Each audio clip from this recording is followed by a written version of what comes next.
नमस्कार, हेडलाइंस बिहार देख रहे हैं आप। मैं हूं आपके साथ प्रियांक सौरभ। नेता प्रतिपक्ष तेजस्वी यादव बिहार की राजनीति में कभी तो खूब सक्रिय रहते हैं और फिर अचानक कभी गायब हो जाते हैं। बिहार विधानसभा का चुनाव समाप्त हुआ, उसके कुछ दिनों तक वो लगातार गायब रहे। चुनाव के बाद वो कुछ दिनों तक गायब रहे और बीच में फिर समीक्षा बैठक के दौरान पटना में उपस्थित हुए, लेकिन फिर से वो अचानक गायब हो गया। बताया जा रहा था कि वो दिल्ली में नया साल मना रहे हैं। नया साल मनाने के बाद अब करीब जब एक सप्ताह बीत चुका है तो अचानक तेजस्वी यादव पटना पहुंच गए। पटना पहुंचे हैं जब बिहार की राजनीति काफी गरमाई हुई है। एक तरफ एनडीए में टूट की बात चल रही है, जहां पर कई लोग ये दावा कर रहे हैं, एनडीए के ही कुछ विधायक ये दावा करते हुए देखे गए कि बिहार में तेजस्वी की सरकार बन सकती है। वहीं जिस तरीके से तमाम जो राजनेता हैं वह सरकार को घेरने में लगे हुए हैं कई तरह के मामलों को लेकर, या चाहे वह क्राइम को लेकर हो या फिर एनडीए में अस्थिरता को लेकर हो। लेकिन अब तेजस्वी यादव आ गए हैं तो कई तरह की चर्चाएं और तेज हो गई है। जैसा कि तेजस्वी यादव कल पटना पहुंचे और पटना पहुंचते ही उन्होंने कई बड़े दावे कर दिए। खरमास है तो खरमास को लेकर कई तरह के महत्वपूर्ण कार्य जो हैं वह रुके हुए हैं। बताया जा रहा है कि बिहार की राजनीति में खरमास के बाद बहुत बड़ा बदलाव होने वाला है। अब ये बदलाव कैसा होगा ये तो 14 तारीख के बाद पता चल जाएगा, लेकिन अब तेजस्वी यादव जब लौटे हैं तो उनके अंदाज को देखकर यही लगता है कि तेजस्वी यादव कुछ बड़ा करने वाले हैं।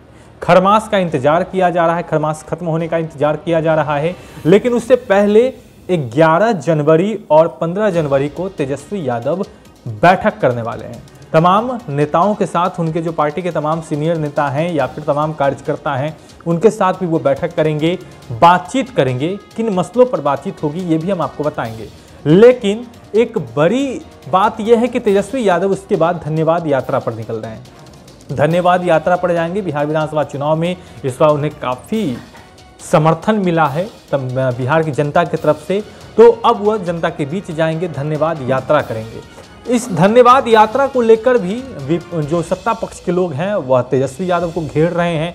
कोई कह रहा है कि जंगल राज नहीं आया, इसके लिए तेजस्वी यादव जाएंगे धन्यवाद देने के लिए। ये जेडीयू की तरफ से बयान आया। वहीं अब देखने वाली बात होगी कि खरमास खत्म होता है तो तेजस्वी और क्या क्या करते हैं। क्या धन्यवाद यात्रा के बाद फिर तेजस्वी गायब होंगे या फिर बिहार की राजनीति में बहुत बड़ा उलटफेर करेंगे?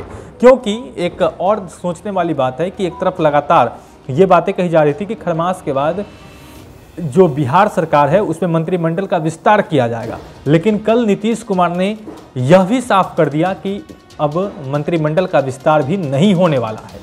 तो इसके कई पहलुओं को लोग देख रहे हैं कि क्या इसके पीछे कुछ और बातें चल रही हैं, मंत्रिमंडल का विस्तार क्यों नहीं हो रहा है।